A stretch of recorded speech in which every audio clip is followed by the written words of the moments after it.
Guys, you are very warm welcome to our channel love story teller. और आज मैं आपके साथ यू आर माई फैंटेसी लेके आई हूँ। जैसे कि मैंने आपको बता दिया था, आर साइलेंट लव में 15 से 30 दिन के अंदर अंदर शेयर कर दूंगी जैसे ही यू आर माई फैंटेसी ख़त्म होगा। और गाइस, मैं आप लोगों को बता दूँ, ये एक अडल्ट कंटेंट है जिसमें बहुत सारी चीज़ें होंगी, बहुत सारे सब्सटेंसेस इसमें जुड़े हुए हैं। हमारा जो वी विजन है वो इसमें एक सेक्स मैनिक है। पहले मैं बता दूं, मैंने ये जो स्टोरी लिखी थी ये एक जानी स्टोरी थी, जिसे मुझे अच्छा नहीं लगा कि मैं इसे किसी एक्टर की लाइफ पे लिखूं या उन्हें मैं पोर्ट्रे करूं, तो मैंने इसे अब चेंज कर दिया था और मैंने इस स्टोरी को जो है वो शांगवेन स्टोरी बना दिया था।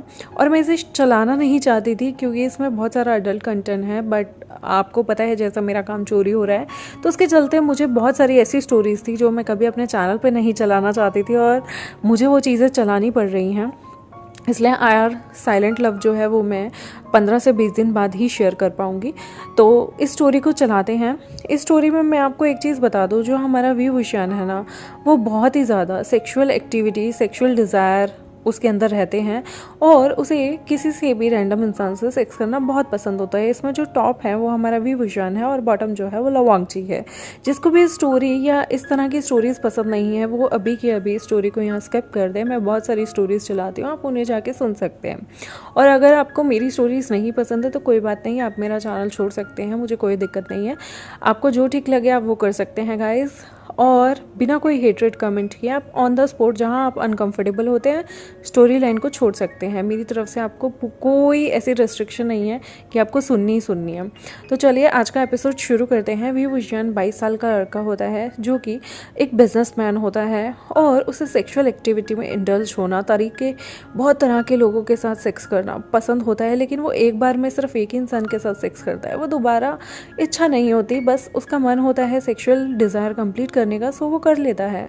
और वो धीरे धीरे कैसे हमारे लवांगची, जो कि उससे उम्र में 4 साल छोटा है, 18 साल का है, एक पुअर बॉय है, जिसे बाय चांस वी विशान से उसकी मीटिंग होती है। वी विशान के लिए वो एक तरह से सेक्स स्लेव ही होता है, सेक्स पार्टनर ही होता है, नॉट स्लेव बट हाँ सेक्सुअल पार्टनर होता है। और उसे धीरे धीरे वी विजन से प्यार हो जाता है और अब वो नहीं चाहता था कि उसे कभी भी वी विजन को छोड़ के जाना पड़े। और वी विजन, जिसे सिर्फ सेक्सुअल एक्टिविटी में इंडल्जनेस पसंद थी, देखते हैं क्या उसे हमारे लवांगची जैसे क्यूट बेबी से प्यार हो पाएगा। वो दोनों पहली ही मीटिंग में अपनी राज शेयर कर लेते हैं और देखना चाहे, मतलब ये एक मेल प्रेगनेंसी पे बेस्ड है, तो देखेंगे कि क्या होता है क्या नहीं होता, कैसे ये दोनों एक दूसरे से प्यार करेंगे और क्या आगे चल के भी विजन लवांगची को अपना पाएगा और अपने बच्चे को भी। इस स्टोरी लाइन में 2 ऐसे करेक्टर हैं जो लवांगची और वी विजन को हर कीमत पे अलग करने की बहुत साजिश करती हैं, जिनमें से एक होती है लवांगची की ट्यूटर जो उसे पढ़ाने आती है, जिसका नाम था मिन रोजी, जो कि एक सेक्सुअली फ्रस्ट्रेटेड वुमेन थी और वो चाहती थी कि वो लवांगची जैसे क्यूट से बच्चे को अपने जाल में फंसा के उसके साथ फिजिकल कांटेक्ट बनाए। और दूसरी होती है बारबी, जिसे जो हमारा वी विजन था उसे लेके बहुत ऑब्सेशन होता है। वो उसके लिए उसके साथ सोने को भी तैयार होती है। वो बहुत ज़्यादा अटैच्ड हो जाती है वी विजन से और वो कोशिश करती है कि वो लंजा और वी विजन में जितनी मिसअंडरस्टैंडिंग पैदा कर सकें वो कर दें। यहाँ पर वी विजन सीन शुरू होता है जब वी विजन पहली बार लवांगची से मिला था। वी विजन अपनी कार ड्राइव कर रहा था अपने घर की तरफ और वो ऑफिस आवर्स उसके ख़त्म हो चुके थे, वो बहुत लेट हो गया था और उसने बहुत सारे कामों को कंप्लीट किया था जो कि बहुत पहले से अनकम्प्लीटेड पड़े थे। बहुत सारी फाइल्स थी जिसे वो कंप्लीट करके थका आ रहा अपने घर की तरफ ड्राइव करके जा रहा था। और विंग तब देखता है कि वहाँ पर बहुत सारे लड़के गैदर थे और उन्होंने एक टीनेज बॉय को पकड़ा हुआ था। वो उसे बुली कर रहे थे, इवन वो उसे कोई ड्रग भी, इंजेक्शन जो था वो देने की कोशिश कर रहे थे। उस लड़के के बाल ब्लॉन्ड कलर के थे और वो स्ट्रगल कर रहा था कि जैसे तैसे हो सके उसे यहाँ पर छोड़ दिया जाए। उनमें से एक जो बॉय होता है वो सिरिंज निकालता है और फटाफट से इस ब्लॉन्ड बॉय की तरफ आता है। वो उसे इंजेक्शन लगा देता है और जो ब्लॉन्ड बॉय होता है ना, उसे 2 और लड़कों ने पकड़ा होता है। यहाँ पर वो 3 लड़के मिलके एक लड़के को, एक टीनेज बॉय को बुली कर रहे थे, इनअप्रोप्रिएट वे में उसे टच कर रहे थे और गंदी निगाहों से उसे देख रहे थे। वी वुजियान देख लेता है और एकदम से वो अपनी गाड़ी की हेडलाइट्स जो हैं उन लोगों की तरफ मारता है। और तभी विंग जो है वो अपने हाथ में माउज़र गन लेके गाड़ी से बाहर निकलता है और उन लड़कों की तरफ भड़ के ज़ोर से चिल्लाता है और कहता है, इस ब्लॉन्ड बॉय को छोड़ दो, मैं 3 तक गिनूंगा वरना मैं तुम सबको यहीं मार दूंगा। 1 2। जैसे ही वो 3 बोलने वाला होता है वहाँ से सारे के सारे भाग जाते हैं डर के। वी वुजियन तभी उस टीनेज ब्लॉन्ड हेयर लड़के के पास भागा जाता है। विंग उसे अपनी पास उठाता है और उसे सहारा देता है और कहता है, हे यंग मैन, यंग बॉय, तुम्हारा नाम क्या है, कहाँ से हो तुम, क्या मैं तुम्हें तुम्हारे घर छोड़ दूँ? विंग नोटिस करता है कि ये जो लड़का है ना, इसके कपड़े बहुत गंदे हैं, शायद ये गरीब घर का होगा और शायद ये बहुत टाइम से नया भी नहीं है क्योंकि इसके कपड़ों में से स्मेल आ रही है। लेकिन वो जो लड़का था वो बोलता है, मेरा नाम लोवांगजी है और बर्थ नेम लंजा, मेरे पास कोई घर नहीं है, मैं ऑर्फन हूँ। विंग तभी उससे प्यार से बोलता है, तो तुम रहते कहाँ हो? तभी लंचा कहता है, कहीं भी। विंग फिर से ज़ोर की सांस लेता है और बोलता है, क्या तुम मेरे घर जाना चाहोगे? लवांगजी सिर हिला देता है। विंग तभी अपनी गाड़ी का पैसेंजर डोर खोलता है और वहाँ पर उस लड़के को बैठने में हेल्प करता है। धीरे धीरे वो उस लड़के की सीट बेल्ट लगाता है ताकि वो जो लड़का है उसे कोई भी प्रॉब्लम ना हो। आराम से कंफर्टेबली वो उसे गाड़ी में बैठाता है और उसके बाद उस गाड़ी को ड्राइव करता है। यहाँ पर वो देख सकता था कि लंजा ड्रग्ड है, तो उसे बहुत ही ज़्यादा डिज़ी और हॉर्नी फील हो रहा था। लवांगजी ट्राई करता है उसके जो वी विजन होता है उसके प्राइवेट पार्ट को टच करने की अपने एक हाथ से, और दूसरे हाथ से वो विंग को सेडक्टिव वे में टच कर रहा था। विंग तभी डांटने लगता है, हे लिटिल बॉय, तुम्हें खुद पर ध्यान देना चाहिए। लंजा अपने जो ड्रग मिली हुई थी उसके एक्शन की वजह से खुद को कंट्रोल नहीं कर पाता। वो कहीं ना कहीं आउट ऑफ कंट्रोल हो रहा था और वो फिर से विंग के बॉडी पार्ट को, प्राइवेट पार्ट को उसके कपड़ों पे से ही टच करने लगता है और लंजा रब करता है विंग की बॉडी को सेडक्टिव वे में। लंजा एकदम से कहता है, प्लीज़ मुझे तुम्हारे साथ सोना है और मैं तुम्हारे साथ सेक्स करना चाहता हूँ, प्लीज़ मेरी मदद करो, मुझे खुद पे कंट्रोल नहीं हो रहा, मुझे बहुत हॉर्नी सी फीलिंग आ रही है, प्लीज़ सर, मैं आपसे भीख मांगता हूँ, आपको मेरे साथ जो करना है आप कर सकते हो। विंग जो है यहाँ पर शॉक्ड हो जाता है कि ये जस्ट एक टीनेजर बॉय है और इसके वर्ड कितने सेंशुअल हैं, और उसका पूरा का पूरा जो सेंटेंस जो लवांगजी ने अभी बोला उसके दिमाग में घूमने लगता है कि ये जो ब्लॉन्ड बॉय है ये कितने सेडक्टिव तरीके से उससे ऐसी चीज़ करने को बोल रहा है जो कि बहुत ही उसके लिए अजीब है। मतलब क्या विंग को ये चीज़ करनी चाहिए या विंग को ऐसी चीज़ें नहीं करनी चाहिए? विंग के मन में एक असमंजस सा चल रहा था और विंग जो था वो चिंतित था हर चीज़ को लेके, लेकिन उसे कुछ भी करके अपने घर तक जाने के रास्ते में चीज़ों को मैनेज करनी थी। लंजा जैसे जैसे वक्त बीत रहा था बहुत ज़्यादा हॉर्नी हो जाता है और लंजा अपनी भी खुद की बेल्ट को खोलने लगता है। वो अनबटन कर देता है अपनी जीन्स को और वो यहाँ पर विंग के ट्राउज़र को भी जो है अनबटन कर देता है और वो विंग के बॉडी के प्राइवेट पार्ट को अपने हाथ से टच करने लगता है, जिसकी वजह से विंग की बॉडी पूरी कांप जाती है। लंजा यहाँ पर विंग को देख देख के मोयानिंग यानी कि सेक्सुअल आवाज़ें निकाल रहा था और वो विंग के लिप्स की तरफ जो कि ब्यूटीफुल एकदम रोज़ के पत्तों की तरह थे उन्हें देख रहा था। और लंजा ट्राई करता है कि वो वी विजन को किस करे, पर विंग जो था वो अभी भी उससे थोड़ी सी दूरी बनाए हुए था। लवांगजी पागल ही हो जा रहा था, वो जानता था कि वो अब हॉर्नी हो गया है और विंग जो था वो उसे मना भी करे तो कैसे, क्योंकि वो विंग की बॉडी को अब इस तरीके से टच करने लगा था और वो बार बार कह रहा था, सर प्लीज़ एक बार मुझे टच करने दीजिए ना, आप भी मुझे कहीं भी टच कर सकते हैं, प्लीज़ आप मेरी बॉडी के साथ कुछ भी कर लीजिए। यहाँ पर गाइस लंजा अपने सेंसेस में नहीं था क्योंकि उसे ऐसा ड्रग दे दिया गया था जिसकी वजह से वो अब हॉर्नी होता जा रहा था, ठरकी होता जा रहा था। और फिर लंजा वी विजन के हाथ को पकड़कर उसके हाथ को अपनी बॉडी में टच करता है और उसके हाथ को अपनी पैंट के ऊपर, अपने प्राइवेट पार्ट के ऊपर रख देता है और बार बार कहता है कि प्लीज़ मुझे टच करो ना। विंग जो कि ऑलरेडी एक सेक्स मैनिक है वो स्मिर्क करता है, मतलब एक डेविल वाली हंसी मतलब उसके चेहरे पे आ जाती है और फिर वो लंजा के बॉडी पार्ट को धीरे धीरे सहलाने लगता है। यहाँ पर लंजा मुआयन कर रहा था बहुत तेज़ से क्योंकि उसे प्लेजर फील हो रहा था। उसकी आंखें गोल गोल घूम रही थी और वो प्लेजर में पागल होया जा रहा था। ऐसा लग रहा था जैसे वो 7वें आसमान पे हो। और ऐसे ही 10 मिनट चलता रहता है कि यहाँ पर जो हमारा लंचा होता है विंग के मास्टरबेट करने पे, हैंड जॉब देने पे, वो यहाँ पर उसी के हाथ में अपने आप को रिलीज़ करने वाला था, लेकिन फिर वो धीरे धीरे और रोमांटिक होते जाते हैं और फिर वो अपने आप को विंग के बाजुओं में विंग के हाथों पे ही रिलीज़ कर देता है और विंग टिश्यू पेपर लेके अपने हाथ को और लंजा को क्लीन होने के लिए बोलता है। उसने कभी नहीं देखा था एक टीनेज बॉय इतना ज़्यादा हॉर्नी होगा। वी वुजियान एकदम से बोलता है, मैं तुम्हें आज रात खा ही जाऊँगा, डोंट वरी बेबी, मैं तुम्हारे साथ बहुत ज़्यादा हार्ड होने वाला हूँ, तुम मुझे मना नहीं कर पाओगे। विंग जो है जैसे तैसे करके अपने घर पहुँचता है और वो फटाफट से अपने घर में गाड़ी को लगाता है। उसके बाद वो गाड़ी में से बाहर आता है और पैसेंजर डोर को ओपन करके लंजा को भी बाहर निकालता है। यहाँ पर विंग ने जो था वो लंजा को पकड़ा हुआ था और वो अपने घर के अंदर ले जा रहा था। विंग फटाफट से इन्फॉर्म करता है मिस ली को, जो कि उसका घर का ख्याल रखा करती थी और उसके घर की सारी मैनेजमेंट भाग दौड़ मिस ली के हाथ में ही थी। वो उन्हें कहता है कि फटाफट से एक बाथ टब को तैयार करो जिसमें गुनगुना पानी हो और वहाँ पर उसमें ब्लू दे चैनल की जो है लिक्विड सोप डला हो। ये एक ब्रांड है जिसकी बहुत अच्छी खुशबू है, शनैल की।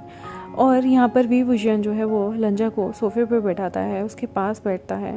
लंजा अभी भी क्यूटली बहुत पपी फेस बनाकर उसके ही जो कंधे थे उन पे बिल्कुल अपना सर रख कर प्यार से लेटा हुआ था। यहाँ पर मिस ली जो है वो उन्हें बोलती हैं कि सर आपका बाथ जो है वो रेडी हो गया है। वी वुजियान लंजा को प्रिंसेस स्टाइल में उठाता है और अपने मास्टर बेडरूम की तरफ चला जाता है और ऑर्डर करता है मिस ली को कि उसका जो डिनर है ना वो उसके रूम में पहुंचा दिया जाए। विंग जो है वो धीरे धीरे लंजा के कपड़े खोलता है, उसके शर्ट के बटन को अनबटन कर देता है, उसके ट्राउज़र को अनजिप्ड कर देता है और धीरे धीरे 1 सेकेंड 2 सेकेंड और ना जाने कितने सेकेंड बीतते हैं कि लंजा अब उसके सामने नेकेड था। वी वुजियान लंजा को देख रहा था जिसकी बॉडी नेकेड थी और अभी भी वहाँ पर उसकी बॉडी बहुत हार्ड होती जा रही थी। सेक्सुअल डिज़ायर पीक पे थे और वो जानता था कि यहाँ पर लंजा कितना एक्साइटेड है। वो धीरे से लंजा को प्रिंसेस स्टाइल में उठाता है और फिर से बाथ टब के अंदर रख देता है। वी वुजियान तब मिस ली को बुलाता है, ऑर्डर करता है कि वो रेड वाइन की बॉटल उनके रूम में भेज दे। वी वुजियान भी खुद को धीरे धीरे अनड्रेस करता है और फिर वो अटैच्ड बाथरूम में चला जाता है। वहाँ पर वो बाथरूम इतना बड़ा था और उसकी जकूज़ी इतनी बड़ी थी कि 3 मेंबर आराम से उस प्राइवेट जकूज़ी के अंदर बैठ सकते थे। लंजा देखता है वी वुजियान की नेकेड बॉडी को। उसने कभी भी इतनी ब्यूटीफुल बॉडी नहीं देखी थी। लंजा तो जैसे खो ही गया था वी वुजियान की ब्यूटी को देख के और वो मैडली वी वुजियान की बॉडी और यहाँ तक कि उसके मैनहुड को देखता है तो वो भौचक्का रह जाता है। उसका बॉडी पार्ट लंजा के बॉडी पार्ट से बहुत ज़्यादा बड़ा था और लंजा की आंखें फट जाती हैं कि वी वुजियान एकदम मैन है। वी वुजियान उसके सामने आकर बैठता है। लंजा जो कि अब अपनी बॉडी को वी वुजियान की बॉडी से टच करने लगा था और वो उसके पैरों को टच करता है। वी वुजियान यहाँ एक लूफा यानी कि लूफा वो होता है जिससे हम अपनी बॉडी को स्क्रब करते हैं, अपनी बॉडी को साफ़ करते हैं, उसे उठाता है और धीरे धीरे लंजा की बॉडी को स्क्रब करने लगता है क्योंकि उसे देख के लग रहा था वो काफ़ी टाइम से नहाया नहीं है और उसके पास से स्मेल भी आ रही थी। वी वुजियान जो है वो एक इंच लंजा की बॉडी का टच करने लगता है। लंजा की बॉडी बहुत थिन थी, पतली सी थी और बहुत फ्रजाइल सा था, जैसे मानो हाथ लगाओ टूट जाएगा। और वो जानता था कि आज रात इनके बीच में क्या क्या होने वाला है।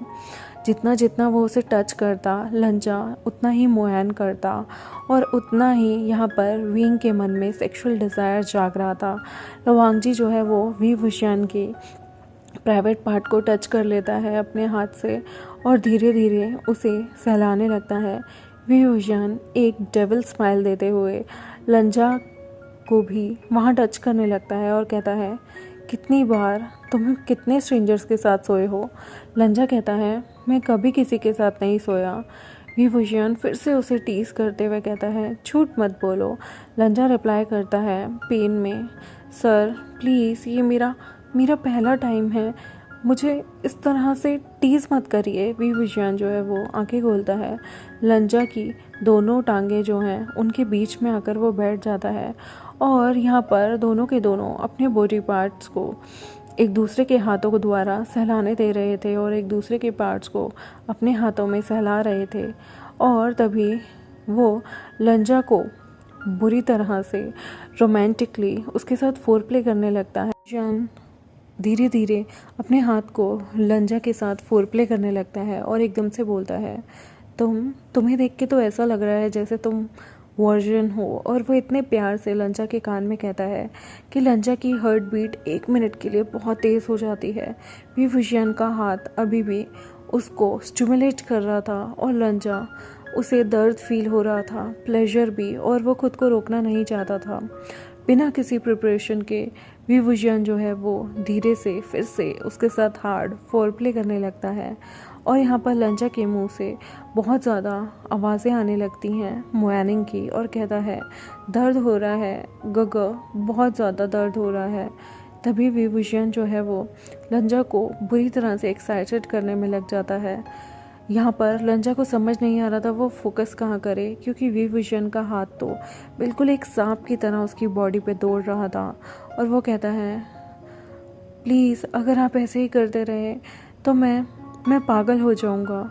यहाँ पर विंग जो है लंजा के साथ खेलने लगता है और लंजा को बुरी तरह से शिकस्त दे देता है। विंग जो है वो लंजा के साथ फिर से यहाँ पे फोर प्ले करके उसे वेट करने में कामयाब हो गया था। लंजा अब एग्जॉस्ट हो रहा था और विंग जो है वो अभी भी उसके साथ फोर प्ले में लगा हुआ था। लंजा की जो स्वीट मॉर्निंग थी वो अभी भी विंग को बहुत एक्साइटेड कर रही थी। विंग जो है वो खुद को क्लीन करता है और फिर लंजा को भी एक शावर के अंदर ले जाता है। वो लंजा के एक टॉवल से लंजा की वेस्ट को ढकता है और दोनों के दोनों बाथरोब पहन के बाहर आ जाते हैं। लंजा अभी भी विंग की बॉडी से सना हुआ था, उसके कंधे पे सिर रखे हुआ था और वो दोनों के दोनों बेडरूम की तरफ जाते हैं। विभूषण कहता है, क्या तुम्हें भूख लग रही है ब्लॉन्ड बॉय? तो वो कहता है, सर प्लीज़ मुझे ब्लॉन्ड बॉय ना कहें, मेरा नाम लंजा है, आप मुझे लवांगची या लंजा दोनों में से कुछ भी बोल सकते हैं। विंग फिर से एक डेविल वाली स्माइल देता है और कहता है, लंजा चलो खाना खाते हैं, और मैं यहाँ पर अपना एक स्पेशल डेजर्ट भी लाया हूँ तुम्हारे लिए, आज रात के लिए। लंजा जो है ब्लश करता है सुन के और विंग फ्लर्ट कर रहा होता है। विभूषण नोटिस करता है कि लंजा जो है वो बहुत ज़्यादा हैंडसम लग रहा था नहाने के बाद, और वो इस टीनेज बॉय को जो कि बहुत हैंडसम है, क्यूट है, उसे देख सकता था। विभूषण तभी पूछता है कि तुम्हारी उम्र क्या है और तुम कितनी उम्र के हो? तभी यहाँ पर लवांगची कहता है, मैं सिर्फ 18 साल का हूँ। और आप? वो कहता है, मैं 22 साल का हूँ। और प्लीज़ मुझे सर कहना बंद करो, मुझे गगा बोलो या अरा गगा।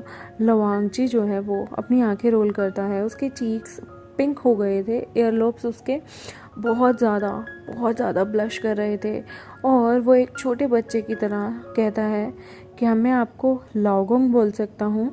लाओगोंग मीन्स हस्बैंड। और विंग यहाँ पर शॉक्ड हो जाता है ये वर्ड सुनने के बाद। लंजा उसे लाओगोंग बोलना चाहता है, यानी कि वो उसे एज अ हस्बैंड एड्रेस करना चाहता है। उसे यहाँ पर स्माइल आ जाती है कि ये स्मॉल टीनेजर कितना पर्वर्ट है, यानी कि शैतान है, या फिर वो मजाक कर रहा है ना। तभी विभूषण टीज करते हुए कहता है, लंजा तुम एक नॉटी बॉय हो और मुझे नोटोरियस बॉयज बहुत पसंद है। लवांगची पाउट करता है और कहता है, लंजा को अरग बहुत पसंद है। और आपका नाम क्या है? तभी विभूषण कहता है मेरा नाम विभूषण है और तुम मुझे विभूषण गगा, बीइंग गगा कुछ भी बुला सकते हो।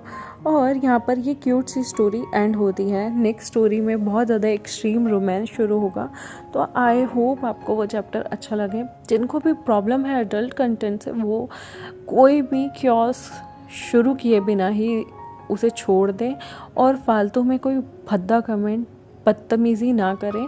और गाइस, मैं एक और चीज़ आप लोगों से बोलना चाहती हूँ। आई डोंट नो कौन मुझ पे प्रैंक कर रहा है इंस्टाग्राम पे, पर जो भी वो हरकतें कर रही हैं या मुझे नहीं पता वो क्या करना चाहती हैं, प्लीज़ वो ऐसी ऊट पटांग बातें ना करें। आप अपने घर में खुश रहें और प्लीज़ दूसरों की शांति को भंग ना करें। तो मैं रिक्वेस्ट करना चाहूँगी, ये जो भी हैं प्लीज़ मुझे ऊट पटांग मैसेजेस करना बंद कर दें और इंस्टाग्राम पे फालतू की बकवास, फालतू की बातें ना करें प्लीज़। थोड़ी चीज़ों को मतलब अच्छे से बन के रहें, चीज़ें अच्छी रहें तो ज़्यादा अच्छा रहेगा। तो चलिए, बाकी जिन्होंने चैनल को सब्सक्राइब नहीं किया है वो चैनल को सब्सक्राइब कर दें और वीडियोस को लाइक कर दें। Thank you very much.